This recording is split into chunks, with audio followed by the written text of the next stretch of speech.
Let us move on to the prize-giving ceremony of the first MacroTrends Prize on Austrian economics.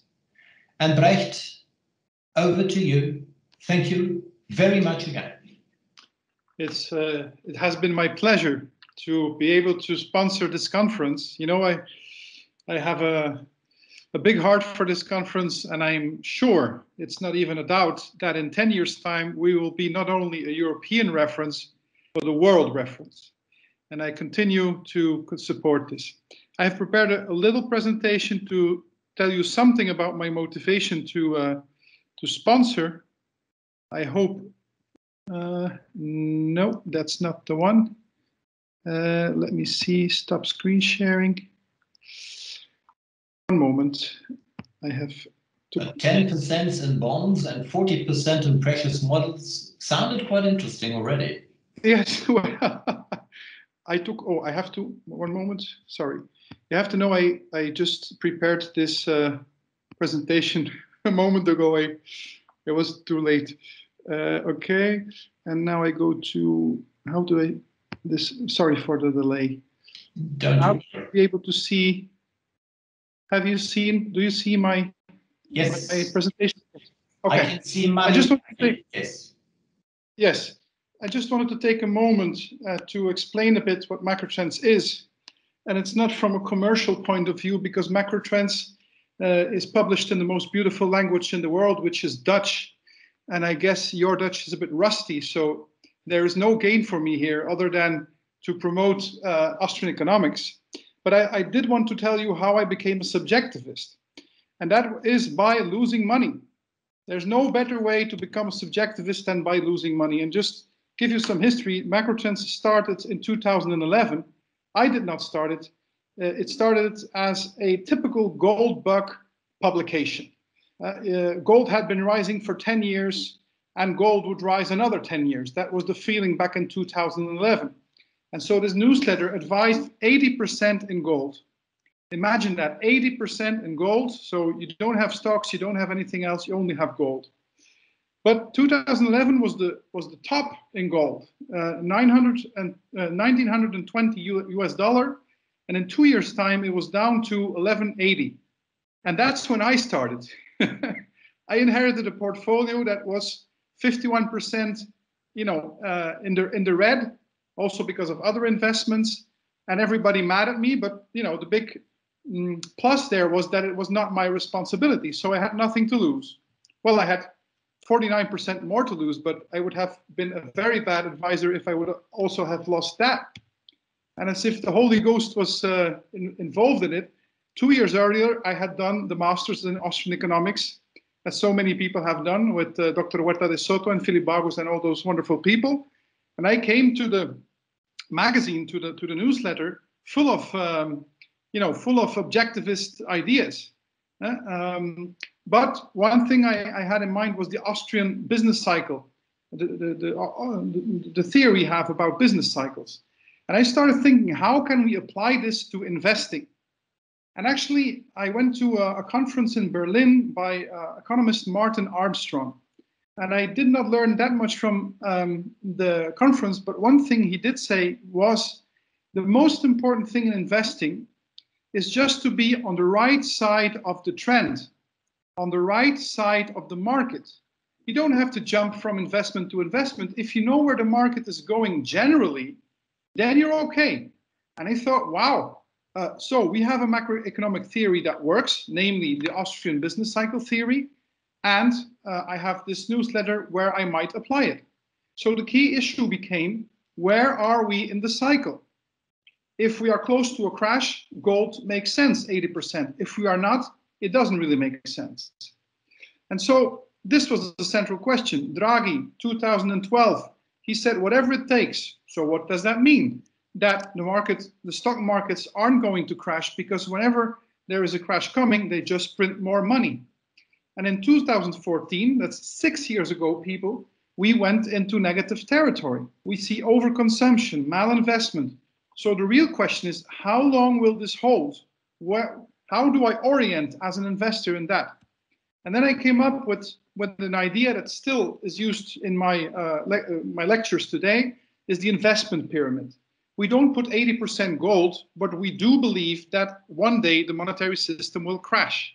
So the basis of the pyramid, the most secure thing, which does not have counterparty risk, and which is actually subsidized by inflation, is precious metals. But in the case we are wrong, we put on top of that another layer of 30% cash. And cash might be euros, but we prefer dollars and American government bonds. On top of that, we put 20% private equity to be away from public equity, investing. For instance, we have invested in a libertarian movie, or it's a movie about World War I, but by a libertarian director, which we hope we can launch in Hollywood so that we would have cultural influence as well, in biotech, and in a new media project, a libertarian media project. And only the top 10% of our portfolio is in public shares, and we do it in startups, not in the blue chips, which are actually just metrics for monetary policy. If the Federal Reserve is going to print more money, you can be sure that Apple goes up, and we don't want to participate in that. So what are the results of that? Well, on the 21st of March last year, I called the bottom in gold. We didn't invest in gold since 2013, since I started. But since then, we have a 40% profit on 40% of the portfolio. So whatever else we do, it doesn't really matter. I have given you the results of the rest of our portfolio. There are some negatives, but there are also some really good results, like a junior gold mine has gone up over 10 times. But it doesn't matter because I only said to invest 2% of our portfolio. So the real deal is the 40% profit on the 40% of the portfolio. But the best side result is time. If you are on the good side of the market, you don't have to, study every day. You just wait until the macroeconomic idiocy is playing out in your favor. So what do we do with that time? Very simple. I organize conferences on Austrian economics. So now I have over 2,000 people educated in Austrian economics and libertarian philosophy. So these are the of MacroTrends, and we do 2 gatherings per year where we discuss world matters. In the spring we discuss finance, and in the fall we discuss philosophy. And the original plan for this year was to replace the fall conference I organized with this conference, and that is why I said I wanted to be a sponsor. But now my subscribers are following online. They couldn't come. A lot of them wanted to come to Madrid because they are, on fire about this new idea. They have been educated as Keynesianists, even as investors. And now they see that this philosophy works. They want to know more. So it was, for me, from my perspective, it was only logical. Am I still there? Yes, you are, Brecht. Because my computer appears to have stopped. I can hear you, I can see you. No panic. The presentation does not continue. Well, I'm on slide 7. Yes, so am I, and I cannot continue. I will just continue like this. For me, it was only logical to sponsor this event. And let me just try to get out of this loop, because it seems like I'm in a loop with this presentation. I'm very sorry.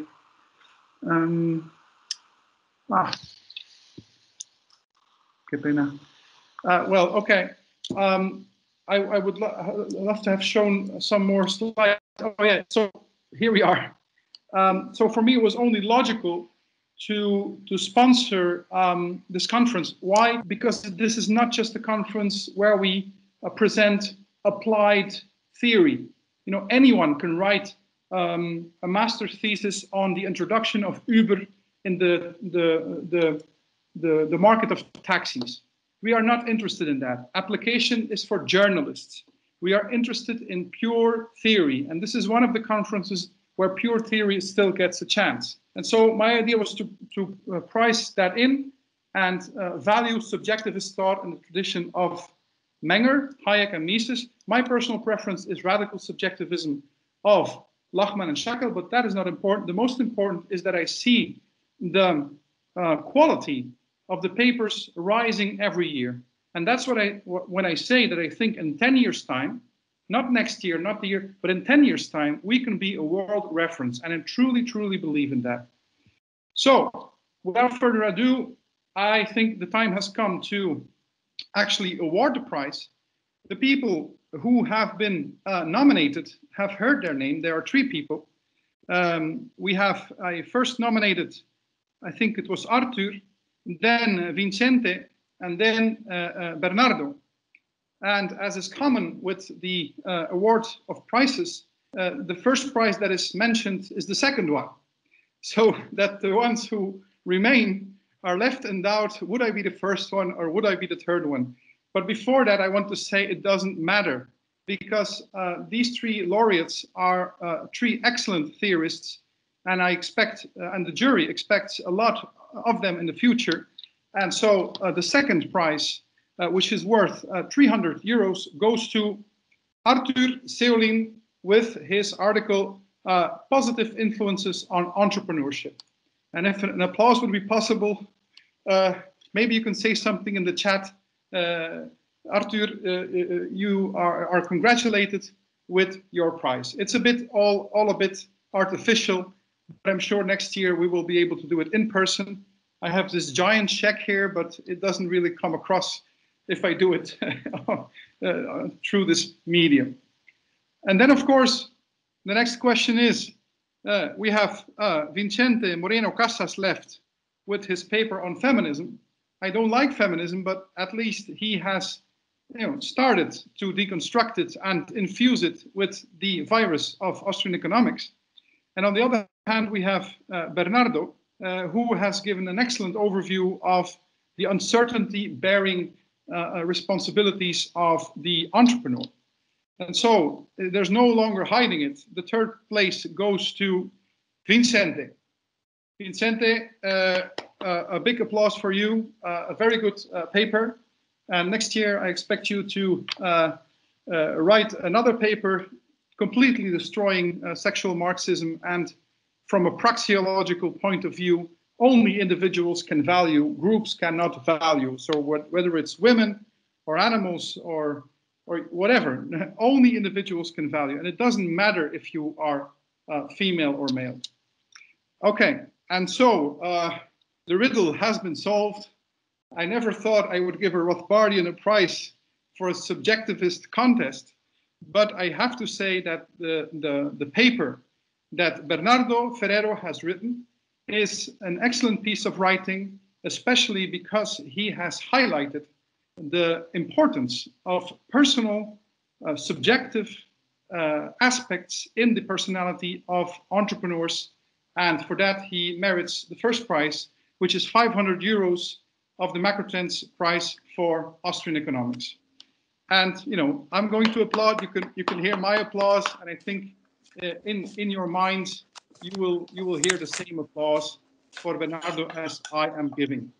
The official handover of the check, we will have to do it when we are allowed again, the sheeple that we are, to come back together, and then we will make a picture and send to everybody with the 3 laureates. But for the time being, we cannot.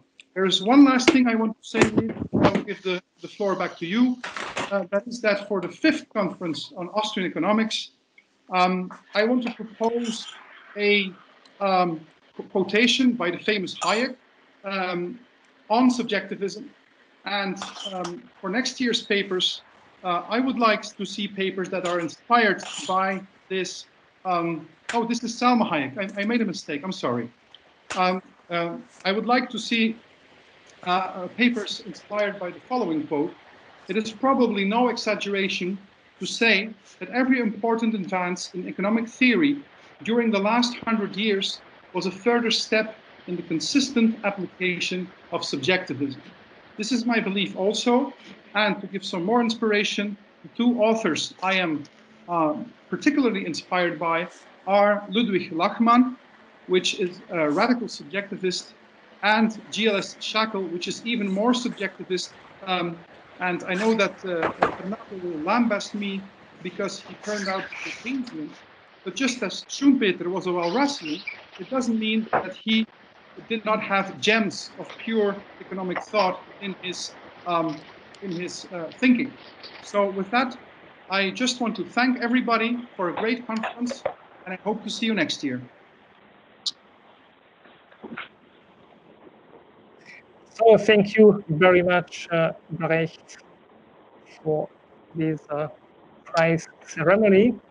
So ladies and gentlemen, you are now reaching the end of the fourth Madrid Conference on Austrian Economics. And I hope you enjoyed. I have difficulties hearing you, Romain. I'm not sure I am the only one. So I tried to. Is it better now? Do you hear me in a better way? Is it good? Do you hear me?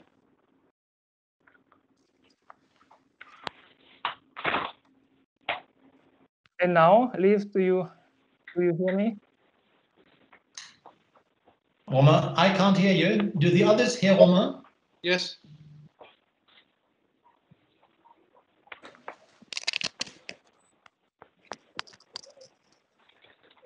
And now, do you hear me, Liv?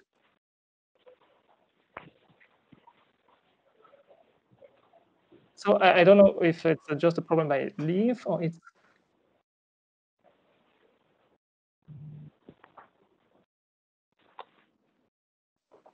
So Brecht, do you hear me? Yes, I hear you. Okay, and Liv? Liv does not hear you. So I guess I don't know if.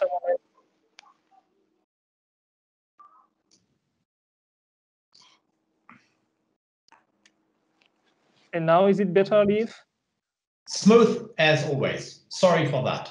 Okay, so we are reaching now, ladies and gentlemen, the end of the fourth Madrid Conference on Austrian Economics. And I hope that you enjoyed the last 2 days as much as I did. Within these 2 days, we have dealt with topics as various as Hayeken triangles, condensed milk, hyperinflation, irrationality, entrepreneurship, robberies, feminism, urban planning, conspiracy, coronavirus, not to mention the Spanish scholastics. So I'm sure that as well as the diversity of the speeches allowed each of us to find enough food for thought to feed our intellectual life for the next year or so. On behalf of the scientific committee, I would like to thank you all for your effort to make this conference a great success.